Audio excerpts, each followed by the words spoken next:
Dynasty 25, the Black Pharaohs of Kush Kingdom.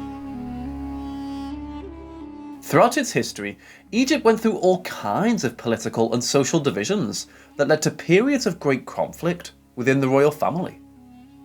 In 747 BC, a Kushite ruler took advantage of this to seize power and start one of the most incredible but forgotten dynasties of ancient Egypt. That's why today, we'll talk about the famous dynasty of the Black Pharaohs, the 25th dynasty. Let's begin. Emergence. The Egyptians were always interested in controlling Kush, as it was a favourable territory to maintain their trade routes and to extract minerals. By the 16th century BC, the Egyptians had incorporated Kush into their domain and subjected them to a process of Egyptianization that lasted a few years. The pharaohs and Egyptian authorities would then visit the temple constructions in the land of Kush, since the Egyptianization of the place consisted of inculcating religion in them, so that the priests of Amun began to take power in Kush. But the political instability that brought the death of Pharaoh Ramses XI resulted in the Kushites beginning to fend for themselves politically, socially, and economically. They maintained the Egyptian influence in almost all areas, religion being the only aspect that did not prevail totally. Although devotion to the god Amun was maintained, they considered themselves worthy heirs to the throne. Expansion. The first recorded great ruler of Kush was Alara, who resided in Napata, the capital of the country. From there, Alara began to invade and conquer all of Upper Nubia. Years later, his brother Kashta was the one who followed his conquest and spread to Lower Nubia, extending his borders as far as the First Cataract.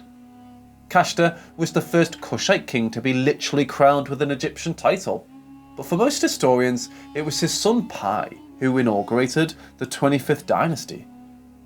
Piye took advantage of the political instability in Egypt to plan his rise to the throne. After certain events, his path was smoothed, so that in the third year of his reign as ruler of Kush, Piye began to conquest of Egyptian territory and claimed sovereignty over the rulers of the Northern Territory. The first major adversary he encountered was Tefnaj, who assembled a large army to stop Piye's advances on Egypt. But the Kushite ruler won the arm wrestle and was consecrated as the new pharaoh of the country, which gave birth to the 25th dynasty. Government.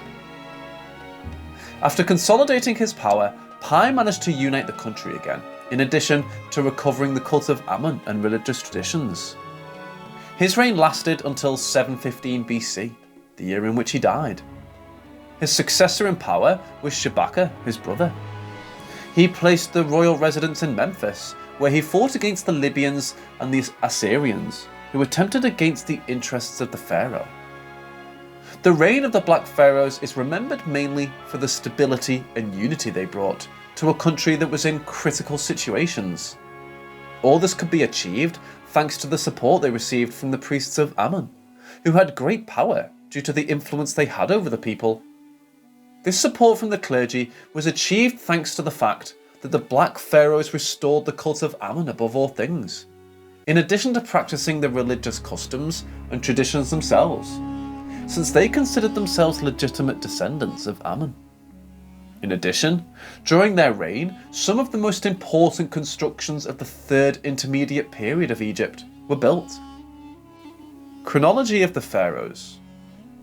Shabaka was succeeded by Shebitku, who was the son of Piye. His reign was daring and ambitious, for unlike his uncle Shabaka, Shebitku not only defended himself against the Assyrians, but tried to dominate them. Sennacherib, the king of Assyria, had stopped attacking Egypt some years ago, as he had arrived at a policy of cooperation with Shabaka. But the conflict was rekindled when Shebitku revolted in Jerusalem. This had repercussions on the reign of his brother Taharqa, who succeeded Shebitku. Taharqa spent most of his reign fighting the Assyrians, who were constantly trying to conquer the Egyptian empire. His reign is remembered within the history of Egypt, as he not only managed to resist the Assyrians for almost 3 years, but was widely supported by the people. Taharqa is often pointed out as the king who fought in Jerusalem against Sennacherib, an event mentioned in the Book of Kings, specifically in 2 Kings 2:19. The Assyrians managed to invade and conquer Memphis, so Taharqa fled to the south of the country. The country was divided again and 2 different dynasties were in power at the same time. In the north, Necho I had been proclaimed by the Assyrians as the pharaoh, while Taharqa continued to reign for several years from the south, besides revolting several times against the Assyrians. But he was forced to flee to Thebes, where he died some years later. Taharqa's successor was his nephew Tantamani, who succeeded in reconquering the entire Egyptian territory. Necho I was killed during Tantamani's campaign, which unleashed the fury of the Assyrians on him. Tantamani was forced to flee to Nubia, the only place where his reign prevailed. This ended the reign of the Black Pharaohs over Egypt, and also marked the end of Egypt's 3rd intermediate period.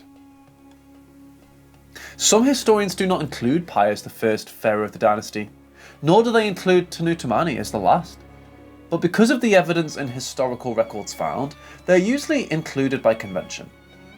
The exact period of each reign is as follows: Piye, 747 BC to 716 BC. Shabaka, 716 BC to 716 BC. Shebitku, 702 BC to 690 BC. Taharqa, 690 BC to 664 BC. And Tantamani, 664 BC to 656 BC. Army.